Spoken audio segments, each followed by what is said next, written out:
Hey folks, welcome aboard the channel. Welcome back if you've been here before. I'm Don, this is Rockin' the Country. I've got a gift request of Alan Jackson and George Strait's Designated Drinker. And Michael Leonard made a gift to the channel, so Michael, shout out to you. Thank you for the gift. And for some folks have asked, of course, how you make a gift to the channel. The information is in the description box below. And it's got to fit the channel's theme, and it's like suggested gift is $25. It takes me over an hour to do these reactions, so in any case. You know, I may have heard this song. Those of you who are new to the channel, I didn't grow up on country. So the country that I really know are the songs that I've reacted to on the channel. And even though I've done about 4,000 of them, there are hundreds of thousands of songs over the years, maybe 1 million country songs, bluegrass songs, probably more than that I haven't heard. Many of which you haven't heard either, but I'm sure you've heard this one. So instead of designated driver, we got designated drinker. So let's see what we got. Hopefully this isn't blocked. Alan Jackson's Murder on Music Row was blocked. That sucked. But let's see what we got here. This is different.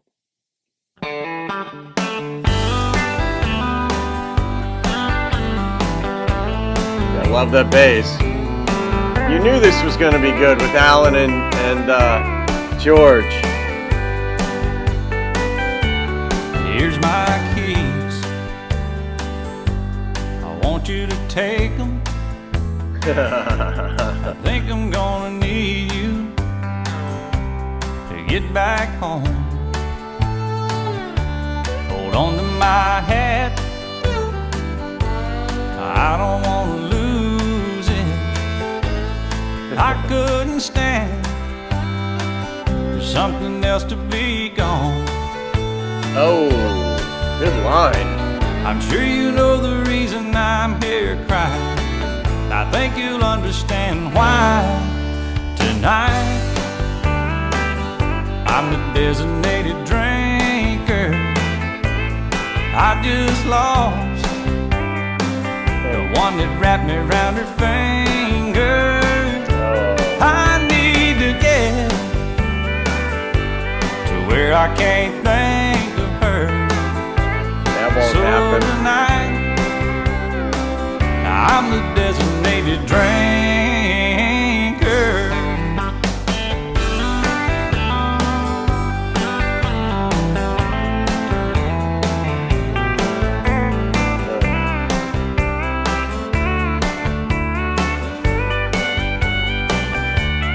I came here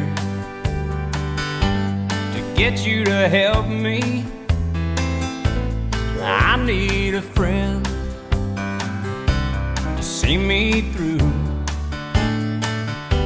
I hated to call. I knew you wouldn't mind at all.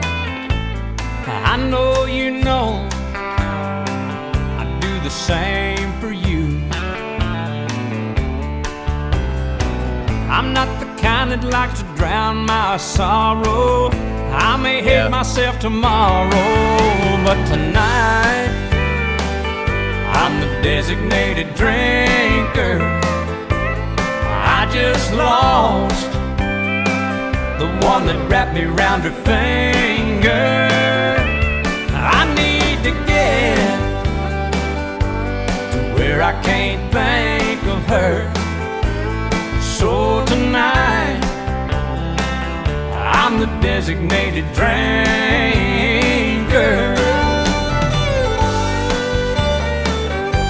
Problem with this is you wake up in the morning with a hangover and you're still thinking of her, and you've got to add the hangover to the mix, so it makes it double worse.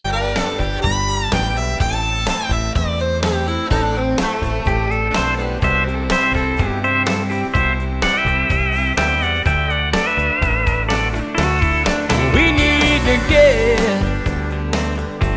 to where we can't think of her. So tonight, we're the designated drinkers. Oh, tonight,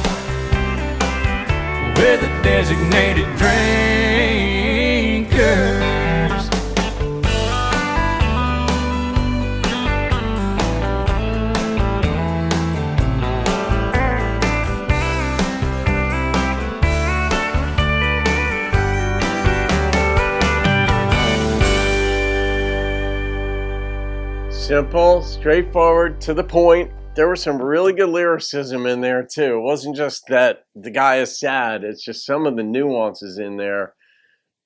And lyrically just struck a chord. But this song is, when you put Alan and George together, you know you're going to get something that's incredible. And I love the take on the designated driver thing. Like, well, tonight, he started off in there, so, you know, nobody would get upset with him for drunk driving. He's like, here, take my keys. Somebody's going to have to drive me home. Take my hat, too, because I couldn't stand to lose something else. You're like, oh, that's where this is going.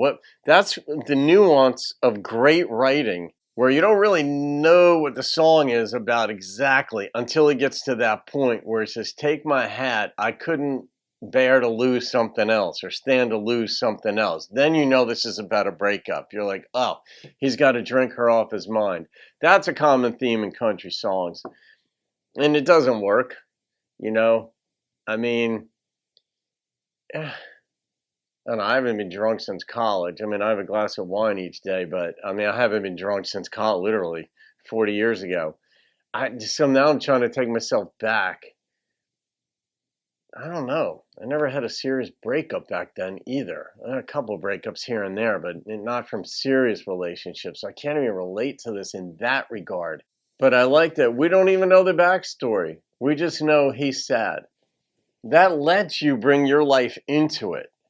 That lets you sort of place the details of your life into the sadness of the song. You can almost write your story, overwrite your story into the instrumentation on the song and feel your way through it with him, going through his sadness or their sadness, because it's a duet. But I'll say this absolutely, like Alan Jackson, his was one of the first country CDs that I bought, one of the first 4. His greatest hits, Merle's greatest hits, Cherie Austin, and Billy Dean's greatest hits. And Billy Dean got me into country music. And I was a Southern rock fan, so I had that influence in my life with Skynyrd, Allman Brothers, Marshall Tucker, and such. But Billy Dean was the one who really caught my attention when I inadvertently heard a song on a rock station up here out in New York, and they were playing one of his songs. And I'm like, God, that's good. And that led me down the rabbit hole of getting Merle, but Alan, and I just couldn't believe what I was hearing. Alan, I mean, some guys, even A-listers, can't sing a good ballad. Alan can. And he doesn't have that technically trained voice, but that isn't what good songs are about. It's about listenability. Not everybody with a technically trained voice sounds good. Alan sounds good when he sings a song, as we know. George sounds good when he sings a song.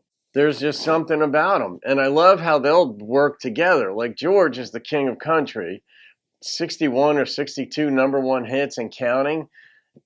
Alan, not jealous of him. Alan's an A-lister, has his own success. And they love playing with each other. Like, that's one thing I love is the brotherhood and sisterhood, the camaraderie among the musicians in country.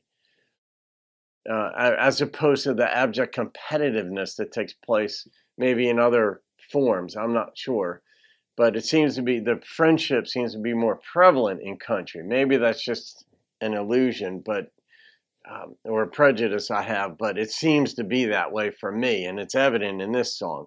So Michael, good choice. Love it. I just love the way the song was written. I love the instrumentation. You had fiddle in there. You had steel in there. You just have the elements of country that makes it country. So the number that popped into my head on this was a 9.2. It just was, that was a country song. Straightforward with 2 of the greatest country artists of all time. So there it is, folks. Hope you enjoyed that. Have a great day. Michael, thank you again. I'll see you on another video. Keep rocking the country.